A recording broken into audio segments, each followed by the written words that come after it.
What's up guys, welcome back to Phil Always Wins. Today we are going to be breaking down the full card of UFC Serbia, Uros taking on Daniel Rodriguez. Before we get into it, don't forget to follow me on Instagram to be the first to know about my weekly UFC betting tips. To kick off the night, we have a women's fight between Stephanine and Marina Spasic, where I'm favoring Marina to get the win. Spasic is a major underdog coming into this fight, but I actually think that this is an even matchup and it could really go either way. Spasic is fighting in her home country and she likes to put on constant pressure to try and slowly break her opponents down over the course of 3 rounds. She likes to walk her opponents down almost as if she's hunting them, and she can do so for all 3 rounds at a consistent pace. She's very trusting in her power and that she'll be able to find a finish, with 6 of her 7 wins all coming by way of knockout. But I actually think that that's one of her main problems, because she's too patient on the feet at times, where she doesn't produce enough output to win on the scorecards, because she relies completely on her power to try and find a finish. That could really backfire for her in this fight because Bruna is a volume striker that's really good at points fighting. She doesn't really have any power in her shots, and this is basically a power versus volume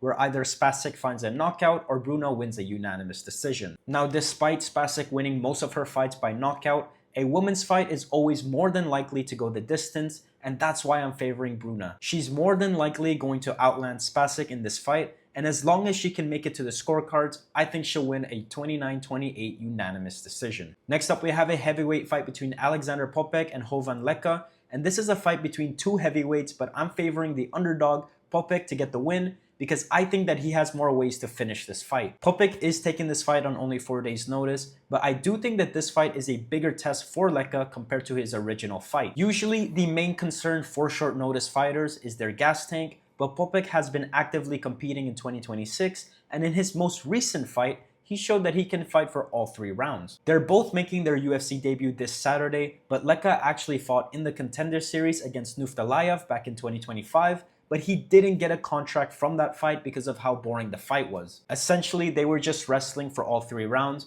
but what I took out of that fight is that Leka was able to be the fresher fighter in a wrestling-heavy fight, which is not easy, especially in the heavyweight division. Now, almost every heavyweight has knockout power, but unlike other heavyweights, Leka doesn't just swing overhands or get into reckless exchanges in hopes to land that one powerful punch. Instead, he's more of a sharp and precise striker that likes to throw 1-2s down the middle, and I think that his precision and power is his biggest advantage. But it does seem like Poppeck has been fighting the more tougher competition, and he should be the faster striker in this matchup, and so I trust that he's going to use his speed to land heavy shots on the feet and find a knockout in round 1. Next up, we have a fight in the women's bantamweight division between Milosevic and Hailey Cowan, where I think that Nina is going to get the win. Cowan is only 34 years old, but judging by how slow her striking is, I would have assumed that she's 39. In her recent fights, she's been struggling to keep up with the striking exchanges, and so she resorts to fighting from within the clinch or shooting for a takedown. Even when she does get the takedown, she never really does any damage from top position or threatens any submissions, and she's been struggling to find any success in the UFC because she's lost all 3 of her UFC fights, and she'll more than likely get cut by the UFC when she loses this Saturday. Nina, on the other hand, is a very well-rounded fighter that can find success in both the grappling and striking exchanges, and she's making her UFC debut in front of her home crowd of Serbia,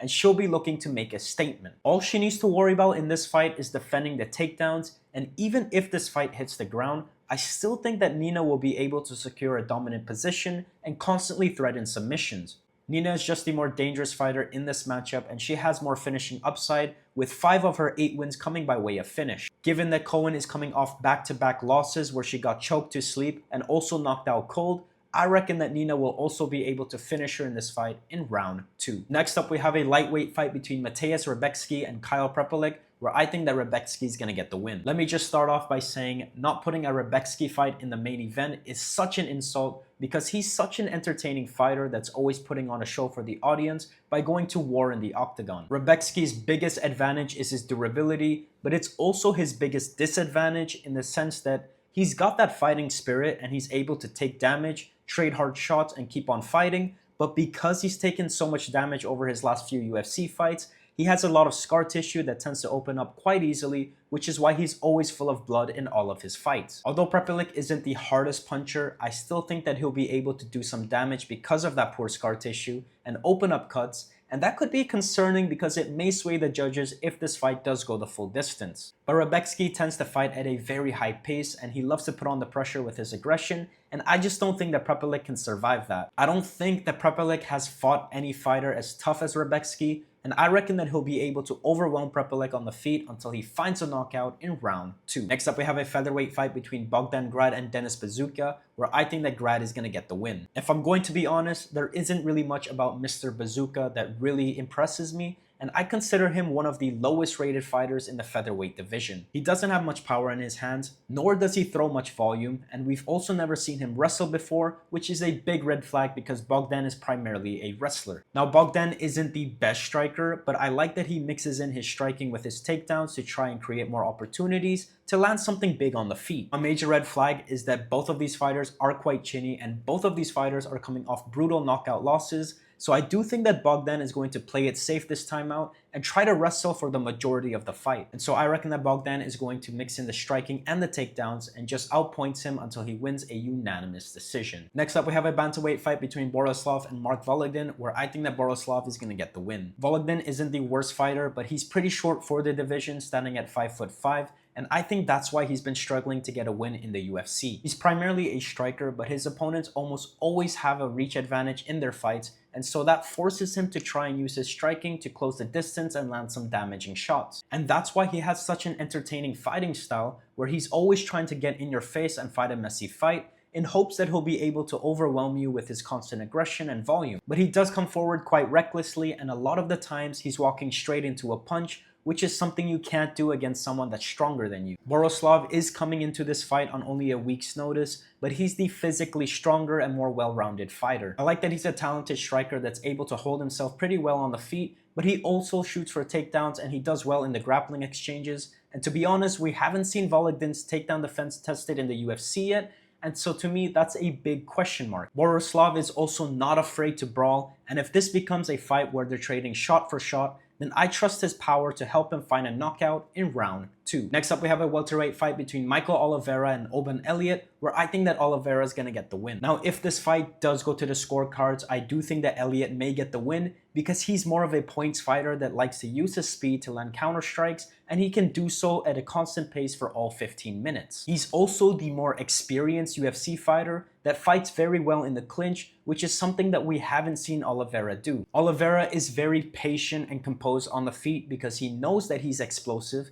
and he just needs to put together one combination to knock his opponents out. He's usually the aggressor in his fight, but that plays right into Elliot's strength, which is landing counter shots, and if Oban can constantly pick his shots and move, then he'll be able to avoid the power of Oliveira while winning on the scorecards. But this is going to be a pure striking matchup, and I don't think that Elliot will be able to survive for all 15 minutes. Oliveira does a good job of cutting the cage and landing heavy combinations, and he's bound to land a few hard shots over the course of 3 rounds. Although Elliot has never been knocked out, he's also never faced anyone with as much power as Oliveira, and so I think that his power is going to surprise Elliot early on in the fight, and he'll be able to find a knockout in round 1. Next up, we have a lightweight bout between Ludovit, Klein, and Tofiq Musayaev, where I'm favoring Klein to get the win. To be honest, I was surprised that Tofiq opened as such a big underdog, and I don't agree that Klein should be a minus 227 favorite because this is going to be a very close fight. Tofiq is quite an underrated fighter, and he hasn't had an easy fight in the UFC. His debut fight was against Mitepik Orabai, and his second fight in the UFC was against Ignacio Bahamundes,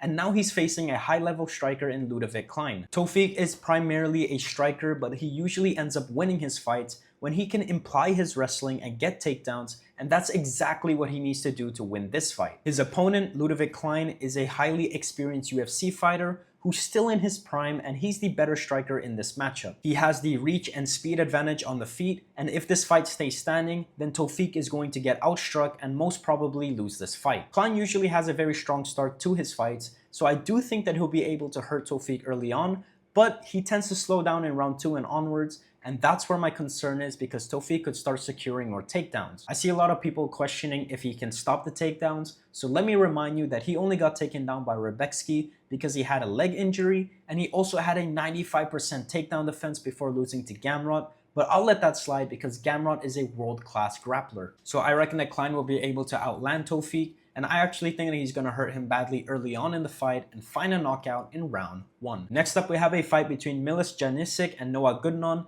and this is a pretty even fight because they're both talented technical strikers that are both making their UFC debut this Saturday, but I'm favoring Janicic to get the win. The reason I'm leaning towards Milos to get the win is because he's the more aggressive fighter and he's also fighting in his hometown. But the downside of backing Milos is that because he pushes a high pace from the start of the fight, he tends to slow down from round 2 and onwards, and that's when I think that Noah could start to take over. Noah has proven that he can fight for all 15 minutes without an issue, but then again, I've never seen him fight at a high pace and he prefers to fight at a steady pace. They both have power in their shots, and so I wouldn't be surprised if either of them finds a knockout, but I do think that Milos is going to bring on the early aggression and Noah is going to crumble under pressure and get knocked out in round 1. Just like that, we are on the main card of the evening where we have a middleweight fight between Vlasto Cepo and Gilbert Urbinas, where I think that Cepo is going to get the win. To put it simply, Urbinas just doesn't have the skill set to beat Cepo. Cepo starts every fight with heavy pressure and he's constantly forcing his opponents to exchange heavy shots early on in the fight. I think that's the exact way you need to fight to beat Urbinas because he's coming off back-to-back knockout losses in round 1,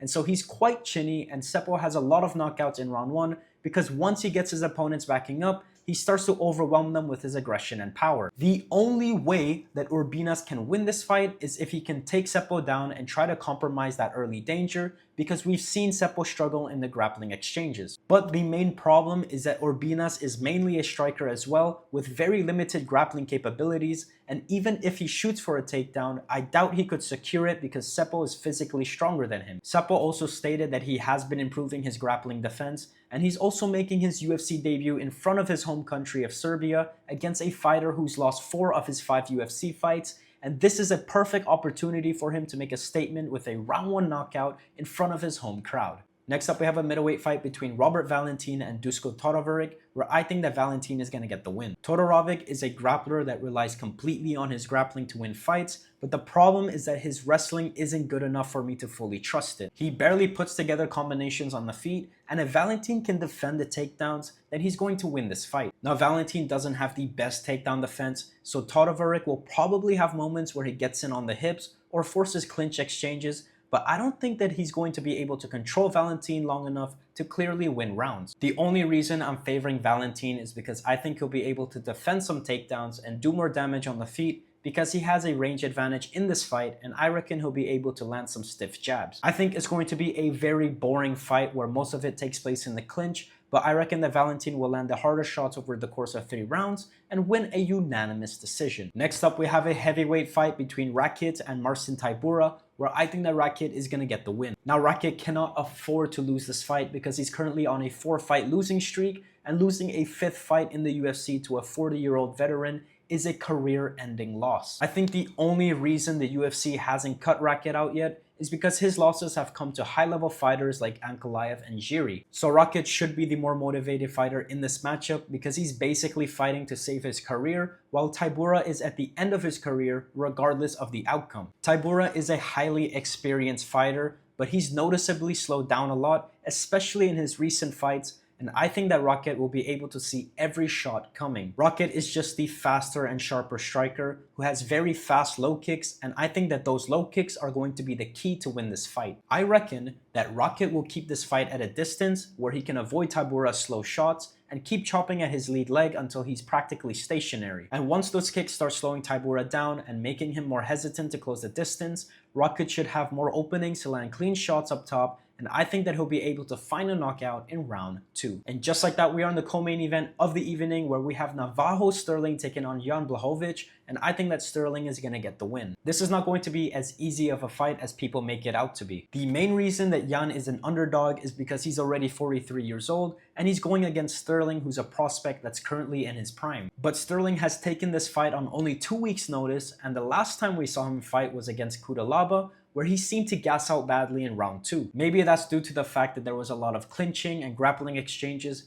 but I've always noticed that he had a poor gas tank, and honestly, I think that his gas tank is worse than a 43-year-old Jan Blachowicz. Jan was originally scheduled to fight a rematch against Bogdan Guskov, who fought last week, and in my opinion, would have been a tougher matchup than Sterling. Now Jan hasn't won a fight since 2022, but in all fairness, his losses are quite respectable. One was a controversial split decision loss against Alex Pereira, where a lot of people thought that Jan won that fight, and his other loss came in a competitive fight that went the full distance against the current champ Carlos Ulberg. And so I reckon that Jan will be able to use his UFC experience to keep this fight pretty competitive on the feet, and it'll be a close back and forth fight. But ultimately, I think that Sterling will edge out the first 2 rounds and win a 29-28 unanimous decision. Just like that, we're on the main event of the evening where we have Uros Medic taking on D-Rod, and I think that Medic is going to get the win. Now, the talk of the town is that D-Rod just got out of prison back in April, where he was sent to a Mexican prison for having weed in his car, and he was sentenced to 8 months in jail. In prison, he was only able to train twice a week, and I think he lost about 50 pounds, and so the question is he really ready to get right back into the octagon? Now, the only thing that really concerns me about Medic in this fight is his chin. We've never really seen him get hit hard or cleanly, and so I'm not sure how his chin will hold up against a power puncher like Rodriguez. Before you call me a casual, yes, I do know that Medic got knocked out by Soriano and also got dropped by Urbina, but other than those 2 moments, his chin really hasn't been tested yet. But the longer this fight goes, the more I favor Medic because Rodriguez has shown signs of fatigue from about midway of round 2 and onwards. Essentially, Medic is the faster and sharper striker in this matchup, and I think that his speed is going to allow him to land combinations and get out of danger before Rodriguez can even find a counter. I did say that the longer this fight goes, I favor Medic, but I also favor him early on in the fight, and I reckon that it'll be a very short night for Rodriguez and Medic will find a knockout in round 1. And so that's going to do it for my full card breakdown of UFC Serbia, Medic taking on D-Rod. Let me know what you guys think in the comments, and don't forget to follow me on Instagram to be the first to know about my weekly UFC betting tips. Peace.